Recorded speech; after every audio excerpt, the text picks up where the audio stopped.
ऋण ना चुकाया जाए। नमन करूं गुरुदेव को, ऋण ना चुकाया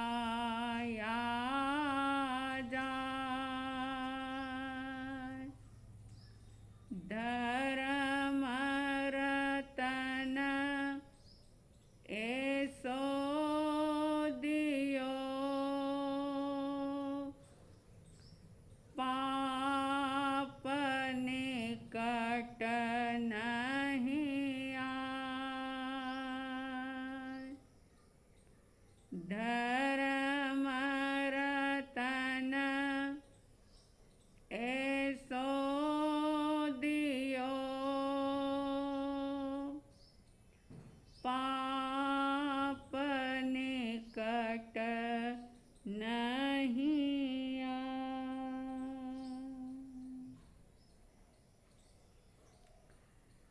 श्रद्धालु जिज्ञासु श्रोताओं, श्रीमद् राजचंद्र जी के द्वारा लिखी गई आत्मसिद्धि शास्त्र के संबंध में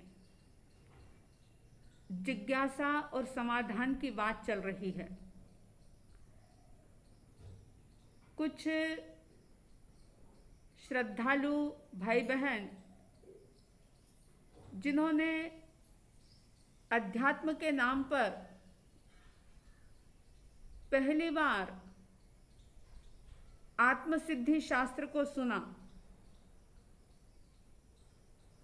पहली बार जब इस आत्मसिद्धि शास्त्र को सुना, और मुझे प्रसन्नता है इस बात की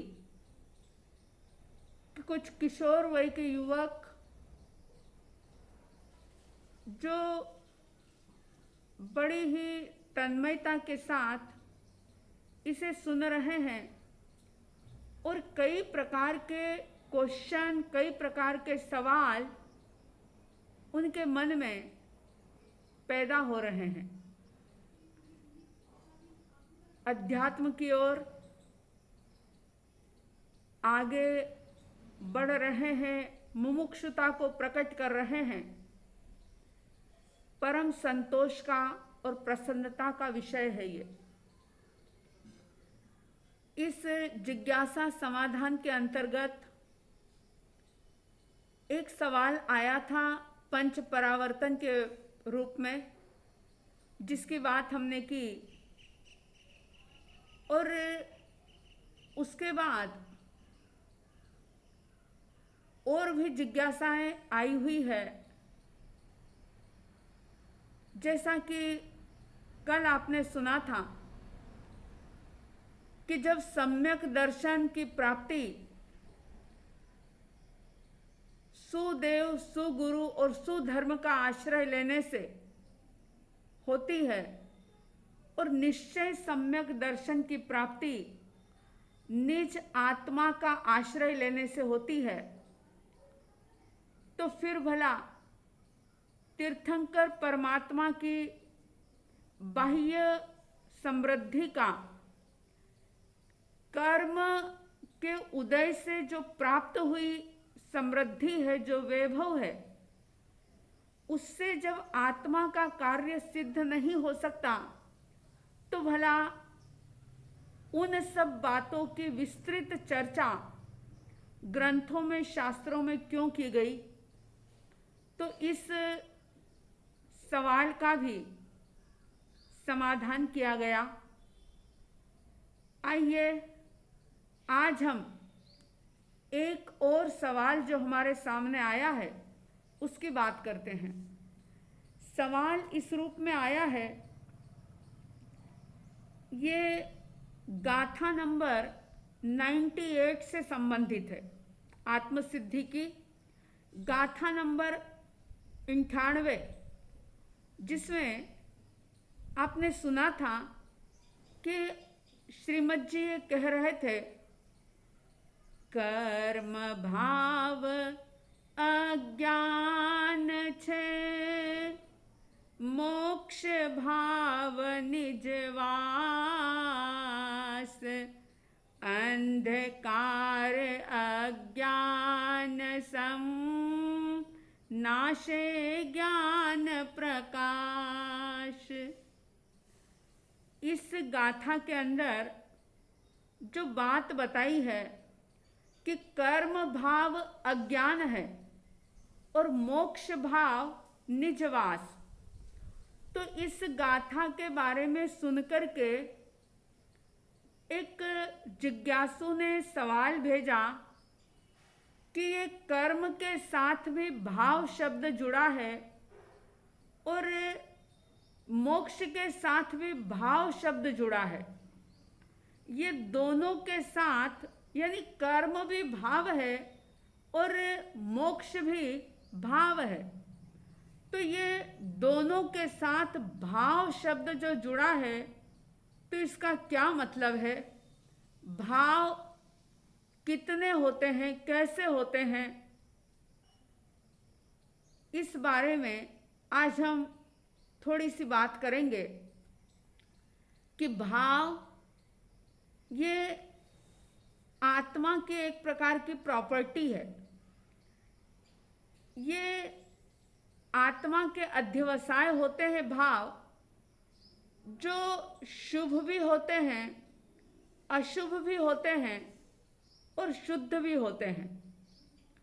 अगर हम मोटा माटी देखें तो ज्ञानियों ने शास्त्रों के अंदर 5 प्रकार के भाव की चर्चा की है।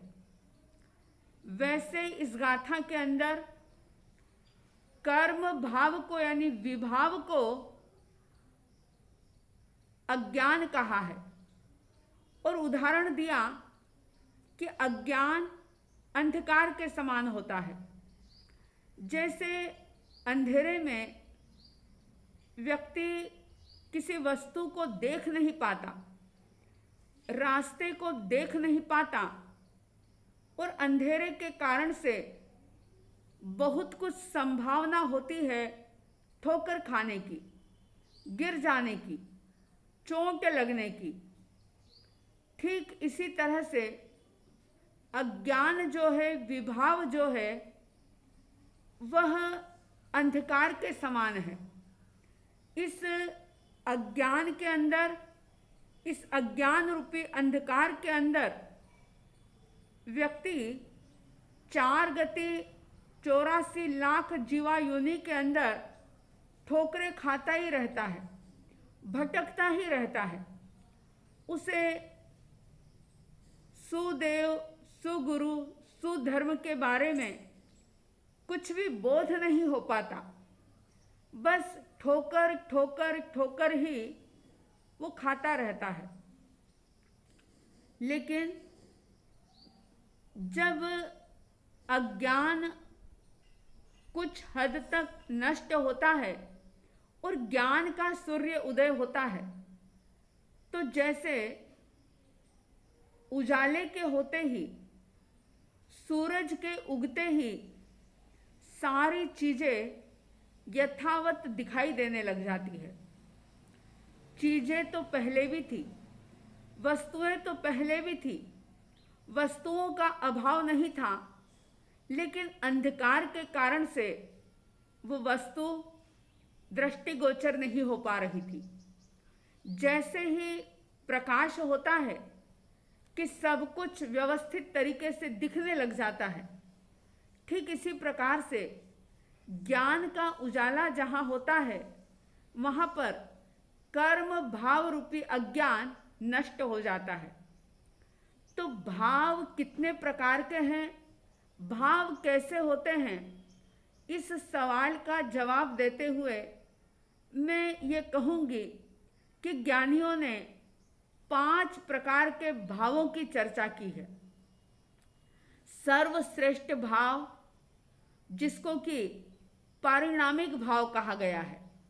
पारिणामिक भाव का मतलब यह है कि आत्मा की वो अवस्था जिसमें उत्पात और व्यय नहीं होता, ध्रुव एक रूपता, त्रिकाल गायकपणा जो है बस वही मौजूद रहता है।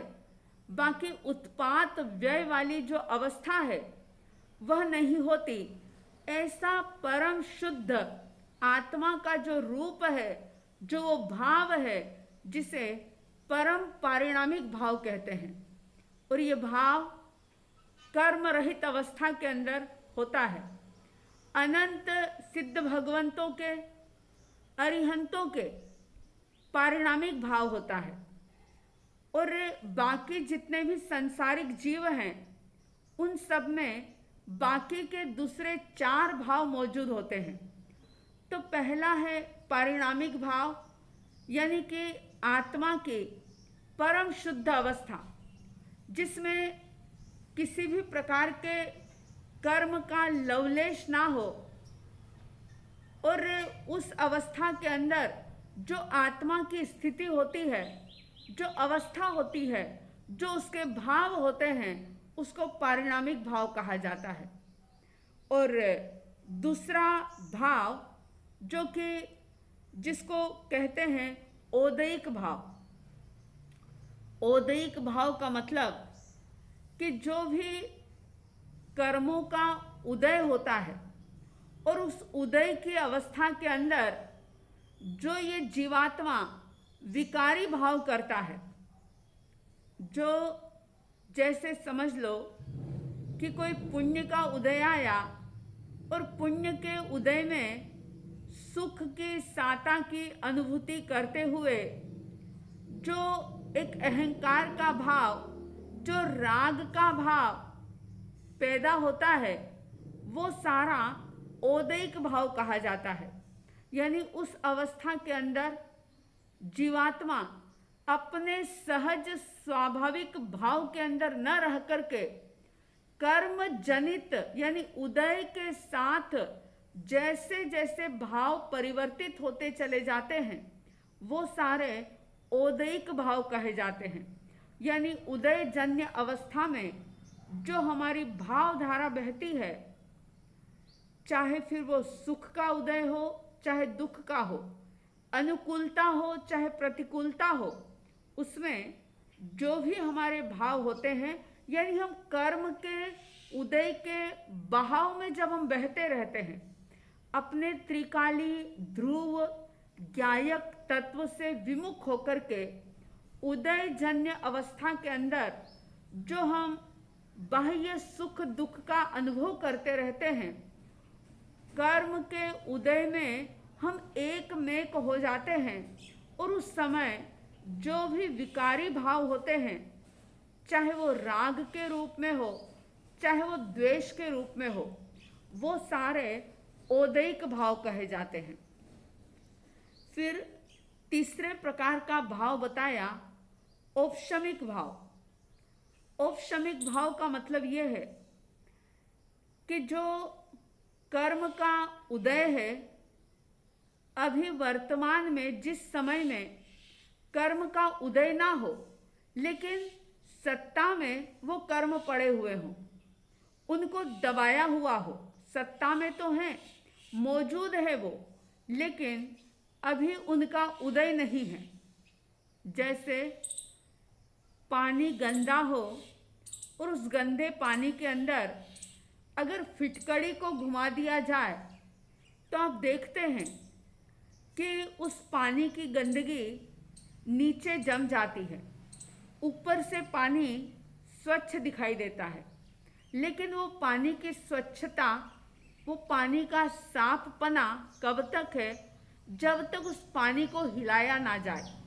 अगर जरा सा किसी ने उस पानी को हिला दिया तो नीचे जो गंदगी जमा थी, जो कचरा नीचे बैठा हुआ था, वो वापस हिल जाता है और पूरे पानी को गंदा बना देता है। ठीक इसी तरह से औपशमिक भाव के अंदर क्या होता है कि कर्म का उदय तो नहीं हुआ, लेकिन वो सत्ता में है, दबे हुए हैं। जैसे राख के नीचे आग दबी हुई होती है, इसी तरह से कर्म अभी सत्ता रूप में पड़े हुए हैं, जितने समय तक उनका उदय नहीं होता, उपशम रहता है, तब तक के जो भाव होते हैं उसको औपशमिक भाव कहते हैं। लेकिन ये ज़्यादा समय तक नहीं टिकते। जैसे ही कोई अनुकूल प्रतिकूल निमित्त मिलता है कि सत्ता में पड़े हुए कर्म जो हैं वो एकदम से उदय में आ जाते हैं, और जब वो उदय में आते हैं तो ये उपशम भाव जो है वो खत्म होता है और जीव वापिस औदैक भाव के अंदर आ जाता है। तो ये औपशमिक भाव। चौथा बताते हैं क्षायिक भाव।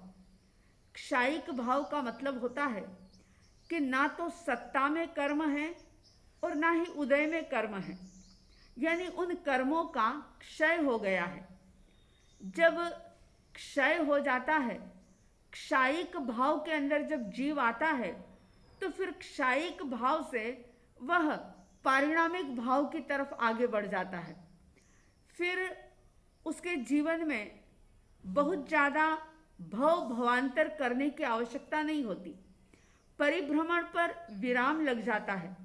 जहाँ क्षायिक भाव होता है, क्षायिक भाव का मतलब ये समझ लो कि जैसे पानी गंदा है, उसके अंदर फिटकड़ी को घुमाया, पानी का कचरा, उसकी गंदगी, उसका मल नीचे बैठ गया, लेकिन समझदार व्यक्ति ने क्या किया कि पानी को, उस स्वच्छ पानी को अलग बर्तन में ले लिया।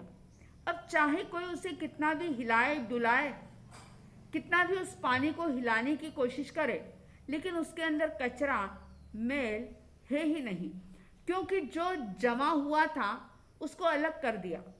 यानी जो कर्म हमारी सत्ता में होते हैं, पुरुषार्थ के द्वारा स्वभाव का आश्रय लेकर के त्रिकाली ध्रुव ज्ञायक तत्व का, आत्म तत्व का आश्रय लेकर के उन सत्ता में रहे हुए कर्मों को खपा देना, क्षय कर देना, ये क्षायिक भाव होते हैं। और पांचवा भाव बता दिया क्षयोपशमिक भाव। क्षयोपशमिक का मतलब क्षय प्लस उपशम, यानी इस भाव के अंदर क्या होता है कि कुछ कर्म प्रकृति का क्षय हो जाता है, उदय में आती है, कर्म का उदय होता है और वे कर्म अपना फल देकर के नष्ट हो जाते हैं, क्षय हो जाते हैं। और कुछ कर्म ऐसे होते हैं जिनका उपशम होता है, यानी जो दबे हुए होते हैं। कुछ का क्षय हो जाता है और कुछ कर्मों का उपशम होता है, यानी कि उदय में नहीं है मगर सत्ता में वे मौजूद हैं।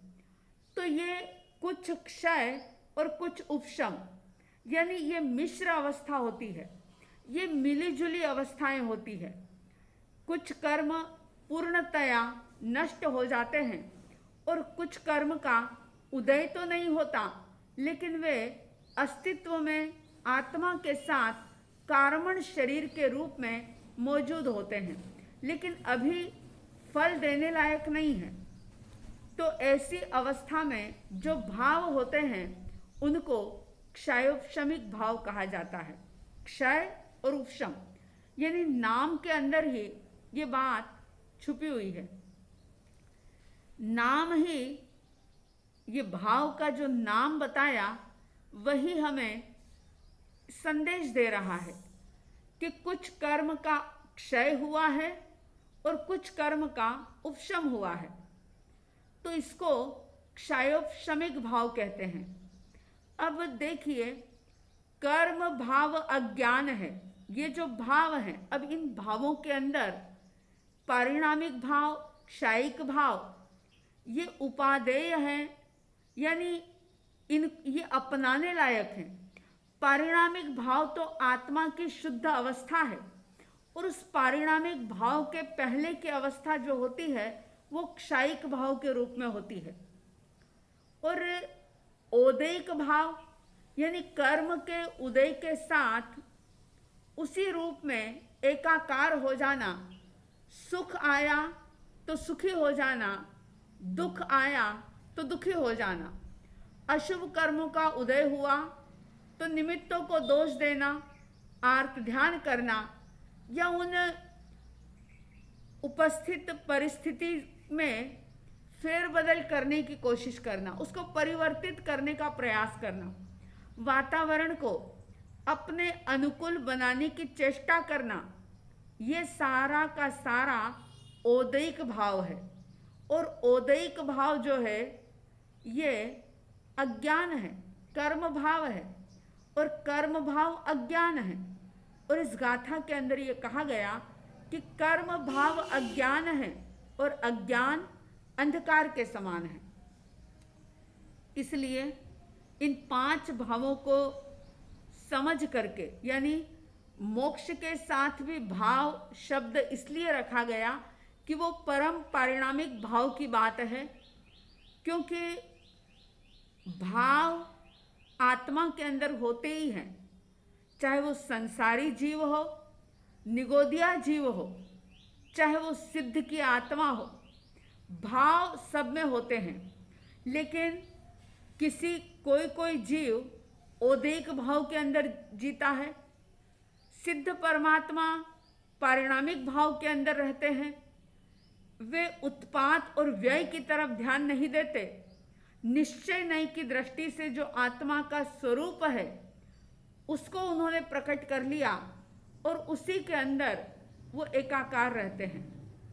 तो ये जो सवाल था कि दोनों ही शब्दों के साथ भाव शब्द जुड़ा हुआ है, तो भाव कितने हैं और कौन कौन से हैं?